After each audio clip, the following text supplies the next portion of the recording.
Praise lord. Good morning. అందరూ బాగున్నారా? ఈ ఉదయంకాల సమయంలో ప్రార్థన చేస్తుండగా వాక్య ధ్యానంలో వెళ్ళే ముందు కొన్ని విషయాలని మన వ్యక్తిగత జీవితాల నుంచి అండ్ మన ఊరి చుట్టూ ఉన్న పరిస్థితుల నుంచి కూడా కొన్ని విషయాల నిమిత్తం ప్రార్థన చేస్తుండగా దేవుడు కొన్ని మాటల ద్వారా బలపరిచి ప్రోత్సహించడం జరుగుతుంది. ఆ కొద్ది మాటలని నేను మీతో కూడా పంచుకోవాలని ఎంతగానో ఆశపడుతున్నాను. ఎందుకంటే ఇప్పుడున్న సొసైటీలో అన్యుల విషయానికి వస్తే మానవత్వం చనిపోయిందనే సంగతి మనకి ఎన్నో రకాలుగా వెలువడుతుంది. మానభంగాలు అయి ఉండొచ్చు, దొంగతనాలు అయి ఉండొచ్చు, వ్యభిచారం అయి ఉండొచ్చు, విచ్చలవిడిది అయిన జీవితం జీవించడం అయి ఉండొచ్చు. ఎన్నో రకాల లోపాలని, ఎన్నో రకాల పాపాలని రోజు రోజుకి పెరిగిపోతూ వస్తున్న సమాజంలో మనం ఈరోజు బతుకుతున్నాం. ఏ ఒక్కరికి కూడా ఎలాంటి సెక్యూరిటీ లేకుండా ఇంట్లో ఆడవాళ్ళకి కానీ, చిన్నపిల్లలకు కానీ, వృద్ధులకు కానీ ఏ విధమైన సెక్యూరిటీ లేకుండా మనం ఈ యొక్క సొసైటీని చూస్తున్నాం. అది చూస్తున్నప్పుడు ఎంతో బాధ కలుగుతుంది, ఎంతో వేదన కలుగుతుంది. ఈ యొక్క ప్రపంచాన్ని మార్చడానికి దేవుడు అనేవాడు త్వరగా వస్తే బాగున్ను అని చాలాసార్లు అనిపిస్తూ ఉంటుంది. ఇలాంటి పాపాలు ఇంకా ఎన్ని చూడాలి, ఇలాంటి దారుణాలు ఇంకా ఎన్ని చూడాలి, ఇవి చూస్తూ ఎలా తట్టుకోవాలి, ఎలాగా జీవించాలి ఈ జీవితంలో, ఎలాంటి సమాజం దేవుడు కోరుకున్నాడు, బట్ ఈ సమాజం ఎలా నడుస్తుంది అన్న విషయాల మీద ఎంతగానో బాధ వేదన అయితే మాత్రం కలుగుతుంది. అయినప్పటికీ కూడా దేవుడు ఇప్పటికీ కూడా మన యొక్క జీవితాల్లో జరగాల్సిన కొన్ని విషయాలని ఇంకా దేవుడు ముందుగా తీసుకురావడానికి ఎంతగానో ఆశపడుతున్నాడు. రీసెంట్గా జరిగిన ప్రవీణ్ పగడాల అన్నగారి యొక్క మరణం చూసుకుంటే, ఆ యొక్క రిపోర్ట్స్ చూసుకుంటే, ఆయన మీద వచ్చిన రూమర్స్ చూసుకుంటే ఎంతో మనసుని కలిచివేసింది. ఎందుకంటే ఒక మంచి వ్యక్తిని, ఒక మహాజ్ఞానిని, ఎలాంటి మత ప్రచారకులనైనా సరే సత్యాన్ని వైపు నడిపించి మానవత్వంలోకి చూపించే ఒక మంచి మార్గదర్శి అయిన వ్యక్తిని చంపేయడమే కాకుండా ఆ మనిషి చచ్చిపోయాడు, ఆ మనిషి తాగి చచ్చిపోయాడు, ఆ మనిషి ఎన్నోసార్లు తాగాడు, ఎన్నో రకాలుగా చేశాడు అని చెప్పి ఆ యొక్క మంచి మనిషి మీద ఉన్న ఆ మంచి మనిషి చేసిన సేవని కూడా ఎవరు కూడా జ్ఞాపకం చేసుకోకుండా, దానికోసం ఏ ఒక్కరు కూడా చూపించకుండా, ఏ ఒక్కరు కూడా మాట్లాడకుండా ఉండేట్టుగా ఆయన్ని ఒక పెద్ద పచ్చి తాగుబోతుని చేసి ఒక డ్రంక్ అండ్ డ్రైవ్ యాక్సిడెంట్లో పోయారని చెప్పి రిపోర్ట్స్లో వెలువడించడం అన్నది మనసుని ఎంతగానో కలిచివేసింది. అలాంటి మహాజ్ఞానులకే ఇలాంటి పరిస్థితి దక్కితే ఈరోజు మనం బతుకుతున్న బతుకులో మన పరిస్థితి ఏంటి? మనం ఏ సమాజంలో ఉన్నాం? మనం ఎలాంటి స్థితిలో ఉన్నాం? ఈ సమాజంలో ఇన్ని రకాల దుర్బోధనల్ని, ఇన్ని రకాల దౌర్జన్యాలని చూస్తూ కూడా మనము సేఫ్గా పరలోకం వెళ్తామని, దేవుని కలుస్తామని ఏ రకంగా అనుకుంటున్నారు? మీ ఆత్మీయ పరుగు ఎటువైపు నడుస్తుంది? మీ యొక్క ఆత్మీయ జీవితం ఎటువైపు వెళ్తుంది? మీ ఆత్మీయ జీవితం యొక్క స్థితి ఎలా ఉన్నది? మీ యొక్క ఆత్మీయ జీవితంలో ఉన్న ప్రతి ఒక్క విషయాన్ని కూడా మీరు ఏ రకంగా ముందుకు తీసుకెళ్తున్నారన్నది ఒకసారి మీరు ఆలోచించుకోవాలని నేను ఎంతగానో విన్నపించుకుంటున్నాను. ఎందుకంటే అంతిమ దినాల్లో ఉన్నాం. ఇప్పటికైనా సరే కళ్ళు తెరవండి. దయచేసి దేవుని వైపు మీ యొక్క చూపులను తిప్పండి. మీ మనోనేత్రాలను దేవుడు తెరుస్తాడు. మీ హృదయాలను దేవుడు ఎంతగానో తెరుస్తాడు.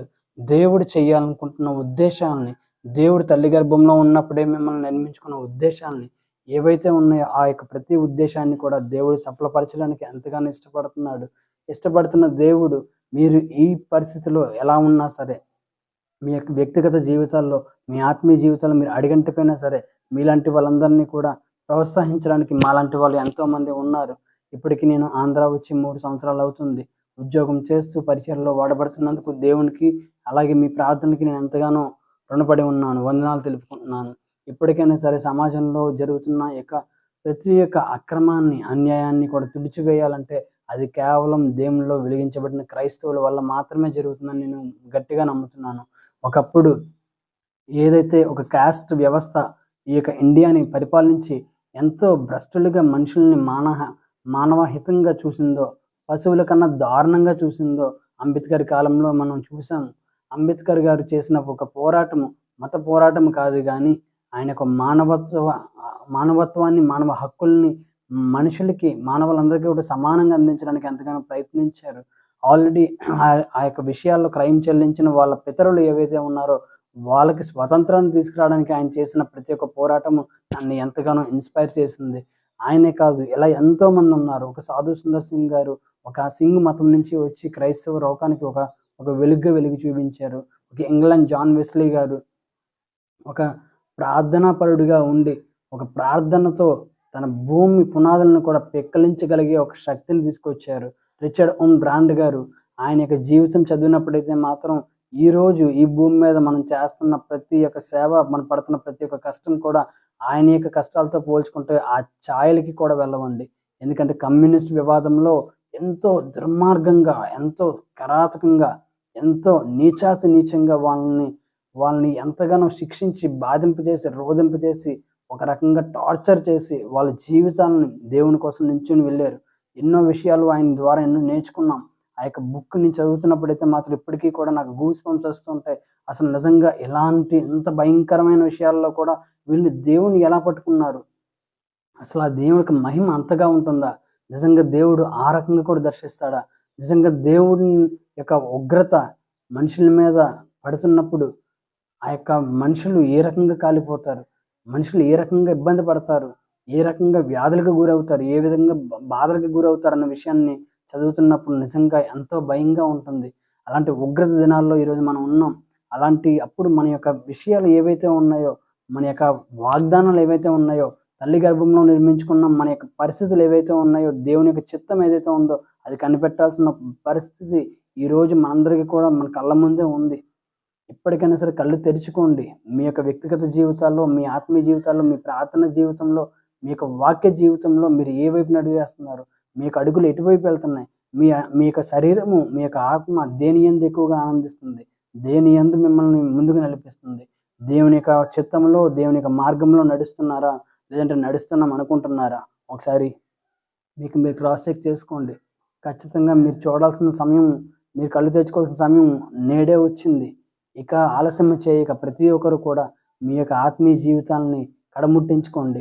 ప్రతి ఒక్కరు కూడా మీ యొక్క విషయాలు ఏమైనా అయి ఉండొచ్చు, మీ బలహీనతలు ఏమైనా ఉండొచ్చు, మీ సిచ్యువేషన్స్ ఏమైనా అయి ఉండొచ్చు, మీ ఫైనాన్షియల్ బర్డెన్స్ అయి ఉండొచ్చు, మీ స్టడీస్ అయి ఉండొచ్చు, మీ యొక్క వ్యక్తిగత సమస్యలు అయి ఉండొచ్చు, మీ కుటుంబ సమస్యలు అయి ఉండొచ్చు, మీ ఉద్యోగ సమస్యలు అయి ఉండొచ్చు, మీ వ్యాపార సమస్యలు అయి ఉండొచ్చు, మరి ఇతర సమస్యలు ఏదైనా అయి ఉండొచ్చు. మీరు ఏ పరిస్థితిలో ఉన్నా సరే దేవుడు మీ పరిస్థితులను మార్చడానికి నేడు మీ దగ్గరికి, మీ జీవితాల్లోకి రావాలని ఆశపడుతున్నాడు. ఆశగల ప్రాణాన్ని తృప్తిపరిచే దేవుని మనం కలిగి ఉండగా మనం దేనికి చిందించాలి? దేనికి భయపడాలి? ఈ యొక్క లోకంలో ఉన్న పాపముని, సాతాను యొక్క శక్తుల్ని మన కాళ్ళ కింద అణగదొక్కే అంత శక్తిని ప్రార్థనలో మనకు దేవుడు మనకిచ్చాడు. ఆ ప్రార్థనను మనం ఏ రకంగా మనం వాడుకుంటున్నాం?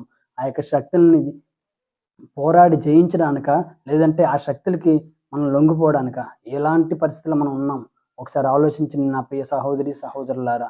మరి ఎక్కువగా నేను చెప్పాలన్న విషయాన్ని, ఎలాంటి సిచ్యువేషన్స్‌లో ఉన్నా సరే దేవుని యొక్క మాట, దేవుని యొక్క వాక్యము, దేవుని యొక్క ఉద్దేశము మీ జీవితంలో ఈరోజు ఈ ఉదయకాల సమయంలో ఆరంభిస్తుందని చెప్పడానికి ఎటువంటి సందేహము లేదు. ఖచ్చితంగా దేవుని యొక్క వాక్యంని పరిశీలించినప్పుడు యోబు గ్రంథం 22 అధ్యాయం 28వ వాక్యం చదివినప్పుడు, మరియు నీవు దేన్నైనను యోచన చేయగా అది నీకు స్థిరపరచబడును, నీ మార్గముల మీద వెలుగు ప్రకాశించును. ఆమేన్. సో దేవుడు చెప్తున్నాడండి, మనం ఎలాంటి పరిస్థితుల్లో ఉన్నా సరే, ఏ విషయాల్లో మనం నడుస్తున్నా సరే, మీరు ఎలాంటి విధానాలు ఉన్నా సరే, మీరు దేవుని కోసం మంచిగా నడవబడాలి, వెలిగించబడాలి, ఉజ్జీవింపబడాలి, దేవునిలో గట్టిగా వాడబడాలనుకుంటే దేవుడు మీకు సాయం చేస్తానంటున్నారు. మనుషుల సాయం వ్యర్థము, దేవుడు ఖచ్చితంగా సాయం చేస్తారు. మీరు నమ్మి ఒక్క అడుగు దేవుని యందు విశ్వాసంలో మీరు వేయగలిగితే తక్కిన 99 అడుగులు దేవుడు మిమ్మల్ని వేలు పెట్టి నడిపిస్తాడు. మీ చెయ్యి పట్టుకొని నడిపిస్తాడు. మీ యొక్క వేలుతో ప్రతి ఒక్క దాన్ని కూడా, ఈ లోకంలో ఉన్న ప్రతి ఒక్క పాపాన్ని కూడా దాన్ని చెదకు తొక్కడానికి మీకు అధికారం దయచేస్తాడు. అలాంటి శక్తివంతమైన దేవుణ్ణి మనం కలిగి ఉన్నప్పుడు మనకు దేనికోసం మన చింత, దేనికోసం ఇంకా ఆరాటము, దేనికోసం మీ యొక్క పోరాటం వెళ్తుంది? మీ యొక్క పోరాటం దేనికోసం పాకులాడుతుంది? బైకుల కోసమా? సినిమా ఛాన్సుల కోసమా? లేదా డబ్బు కోసమా? శరీరాశలకా? నేత్రాశలకా? జీవపడానికా? కామ క్రోధ మదమత్యాలకా? ఇవి కాదు కదా దేవుడు మనకి కోరుకోవాలనుకుంటుంది, మనలో చూడాల్సినది. ఆయన యొక్క ప్రేమ, ఆయన యొక్క శాంతి, ఆయన యొక్క నెమ్మది, ఆయన యొక్క సమాధానము, ఆయన యొక్క సహవాసము ఆయన ఇవ్వాలని కోరుకుంటున్నాడు. ఈరోజు సమాజం ఈ రకంగా తయారైందంటే కారణం ఇవి లేకనే. ఇవి కావాలని ఎన్నో రకాలుగా ఎన్నో ప్రాంతాలకు తిరుగుతున్నారు, ఎన్నో తీర్థయాత్రలు చేస్తున్నారు. పుణ్యం వస్తుందని, పవిత్రత వస్తుందని, నెమ్మది వస్తుందని, శాంతి వస్తుందని, వాళ్ళ జీవితంలో వాళ్ళు చేసిన పాపాలకి, వాళ్ళకి భవిష్యత్తు మీద ఉన్న ఆశకి ఎంతగానో భయపడి ప్రాకులాడి వాళ్ళు ఎవరెవరో చెప్పిన మాటలన్నీ విని అన్ని వ్యర్థమైన పనులు అయితే మాత్రం చేయడానికి సిద్ధపడుతున్నారు. కానీ ఏ ఒక్కరు కూడా దేవుని యొక్క ఉద్దేశం ఏదైతే ఉన్నదో దానికి అనుగులేకపోతున్నారు. స్వచ్ఛమైన ప్రేమను ఇవ్వలేకపోతున్నారు. సరైన నమ్మకాన్ని ఇవ్వలేకపోతున్నారు. మనుషుల మధ్య సమాధానం ఉండట్లేదు. మనుషుల్లో మనిషికి నెమ్మది ఉండట్లేదు. ఇలాంటి జీవితాన్ని జీవించడం బదులు చనిపోతే బెటర్ అని ఎంతోమంది చిన్న వయసులోనే ఆత్మహత్యలు చేసుకుంటున్నారు. దీనంతటికీ కారణం ఎవరు? క్రైస్తవులుగా మనం ఈ లోకంలో ఉన్నామంటే ఉన్నామని కాదు, కానీ క్రైస్తవులుగా మనం ఉన్నామంటే మనం ఖచ్చితంగా దేవుని స్వరూపం కలిగి ఉండాలి. దేవుని యొక్క వెలుగు ఏదైతే ప్రకాశింపజేయబోతుందో ఆ యొక్క వెలుగు మార్గంలో మనం నడిచినట్టయితే మాత్రం దేవుడు ప్రతి ఒక్కరిని కూడా సమృద్ధిగా దేవుడు అధికారంతో ఆశీర్వదించి అభిషేకించి ఆశీర్వదించి ఎంతగానో ముందుకు తీసుకెళ్ళి మీ జీవితాలన్నింటినీ కూడా ఒక మంచి సమాధానకర్తమైన జీవితాలుగా దేవుడు తీర్చిదిద్దడానికి ఈరోజు మనతో పాటు ఉన్నాడని చెప్పడంలో ఎలాంటి సందేహం లేదు ప్రియులారా. So please try to understand the situations according to your circumstances. Who you are, where you are, whatever, you don't mind. If you come at the Jesus, he will cleanse you, he will guide you, he will lead you, he will bless you, he will going to bless to others like you. So be prayerful life, have a great day, and please మేము చెప్తున్న ప్రతి ఒక్క సందేశాలని కూడా మీకు వీలైనంత వరకు reach చేయడానికి సహాయం దయచేయండి. మంచి వర్తమానాలతో ఇంకా ముందుకు రావాలని ఎంతగానో ఆశపడుతున్నాము. దేవుడు ఎన్నో మాటలతో నా యొక్క హృదయాన్ని నింపుతున్నాడు. దాన్ని బట్టి నేను దేవాలయానికి ఎంతో వందనాలు తెలుపుకుంటున్నాను. ప్రతి ఒక్క ప్రయత్నాన్ని కూడా మీరు అర్థం చేసుకొని ముందుకు సహకరిస్తారని దేవుని నామంలో ప్రతి ఒక్కరికి కూడా మరొకసారి శుభాభివందనాలు తెలుపుకుంటూ praise the Lord. Have a blessed day.